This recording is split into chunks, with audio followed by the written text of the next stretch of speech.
So let's get the obvious joke out of the way first. I don't know. I don't go to parties. And when I do, there aren't girls there. And when there are girls there, I get scared and I play Pokemon Go on my phone. So, there. End of video.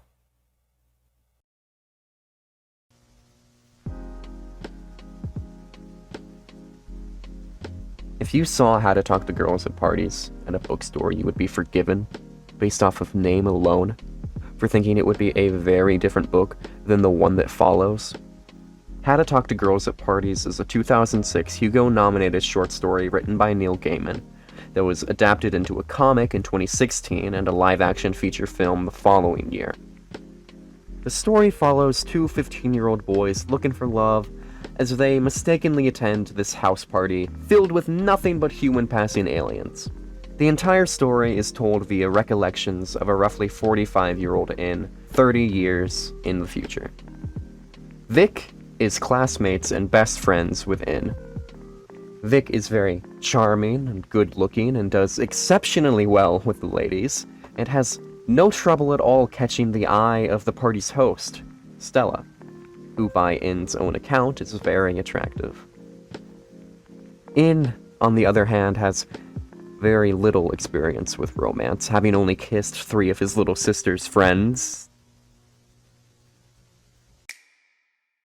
Due to his poor experiences, or lack thereof, In struggles talking to girls. Still, despite this, he makes an active effort to engage with the available women at the party. Each of the girls that he speaks to acts in a uniquely alien manner. And by that I mean each of these women are aliens. Despite this, In never really seems bothered by it. So, what if there was something more to it?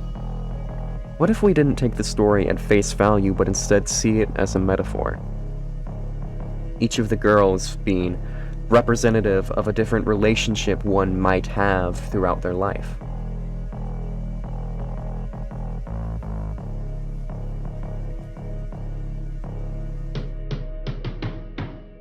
The first girl that In approaches is sitting alone in a conservatory.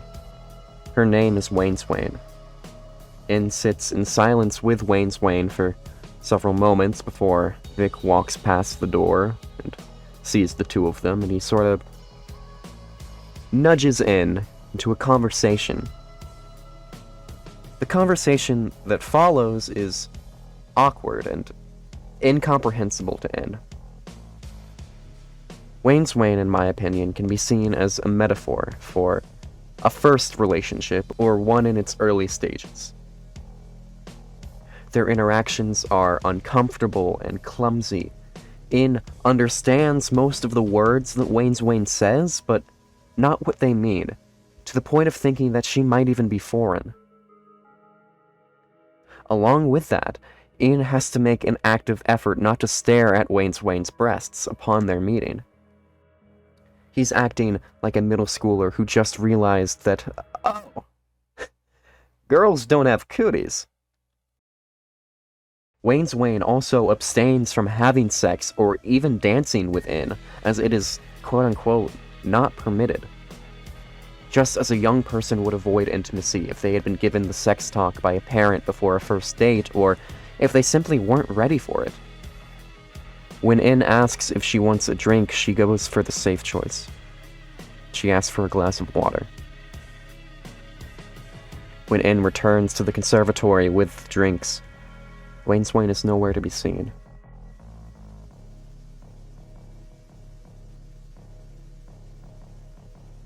In then goes off into the party and sits opposite a dark-haired girl on a couch.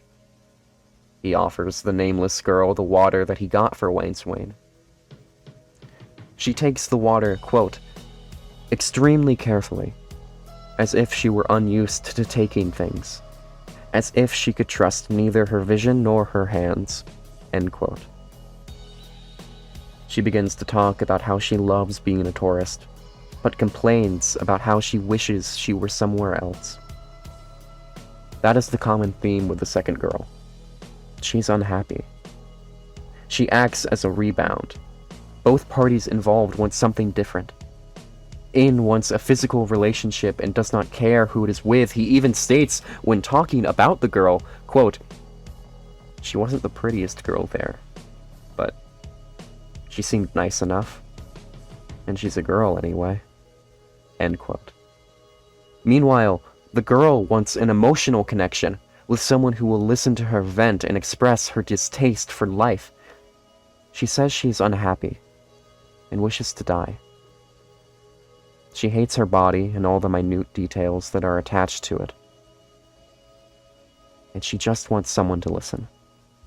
It is at this point that Vic calls in over to explain to him that they're at the wrong party, and that everyone here is an exchange student.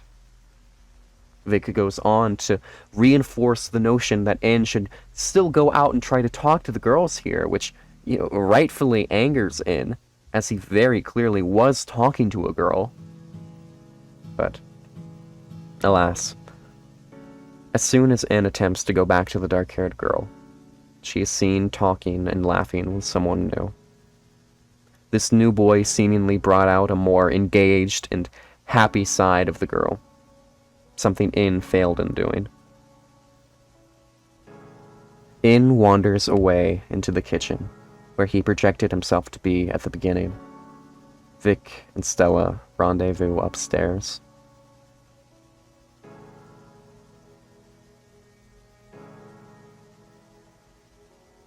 In the kitchen, a red-haired girl named Triolet approaches In and asks him what he's drinking. This is the first time in the story that one of the girls instigates the conversation.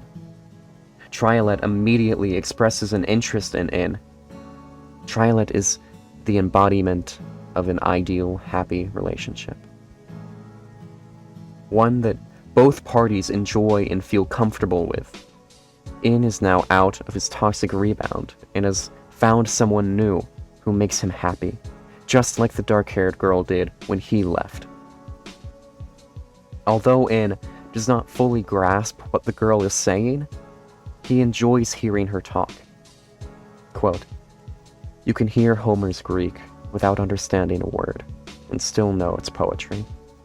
End quote. It didn't matter what she was saying, he just wanted to hear her speak. In acts more confident when talking with Triolet. There's even a callback line to a compliment that Vic gave to Stella at the beginning of the story that sparked their relationship. Triolet's mannerisms towards In are very flirty. She touches In's hand and is usually shown leaning her body towards In's, growing ever closer, until sparks fly, and they connect.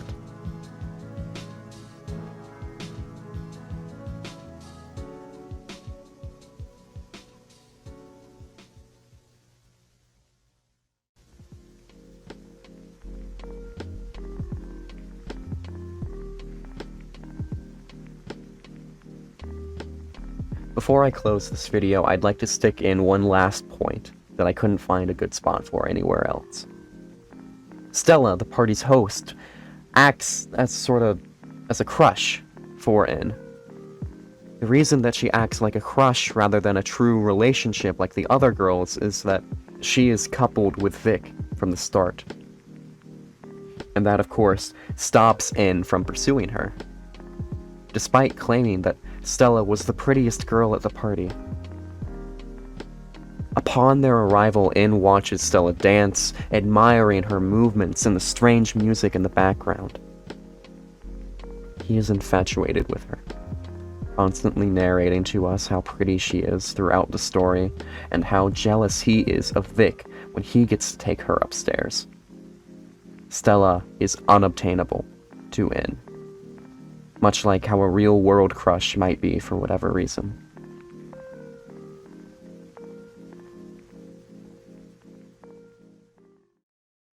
In is telling the story of a maybe 2-hour experience 30 years after it happened. I don't think he's going to be the most reliable of narrators.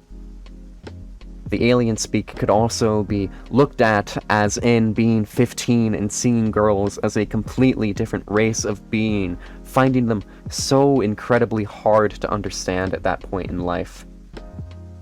He even states at the beginning of the story, quote, "And then one day there's a lurch, and the girls just sort of sprint off into the future ahead of you, and they know all about everything.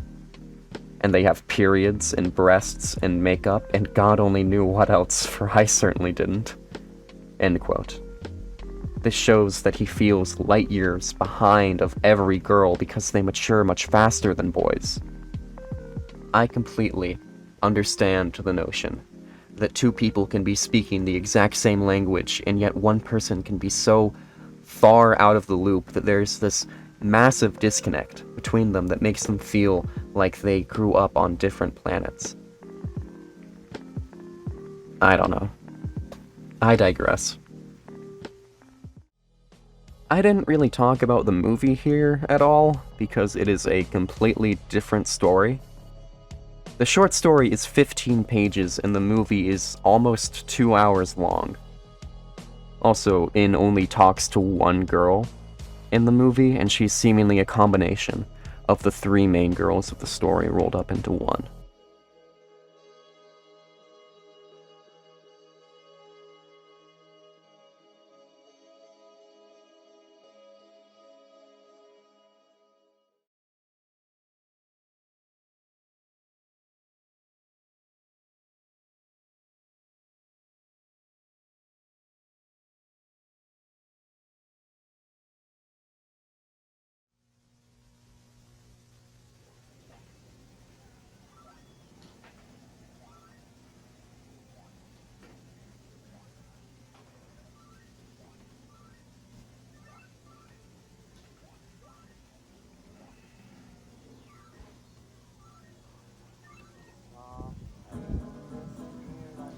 From now until endless.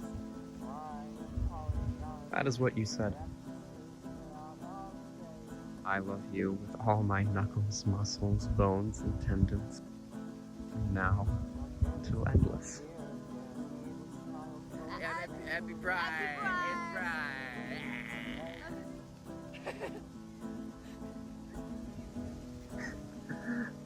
I can't get it out of my head. Yo, what a strange and lovely sentence. The audio you were talking about, just from Lin-Manuel Miranda in Morbius. Something Morbius. Oh, fuck! From now until endless. That is what you said. What's the rating out of 10? Out of 10? It's next to Shawshank, I think. What's it?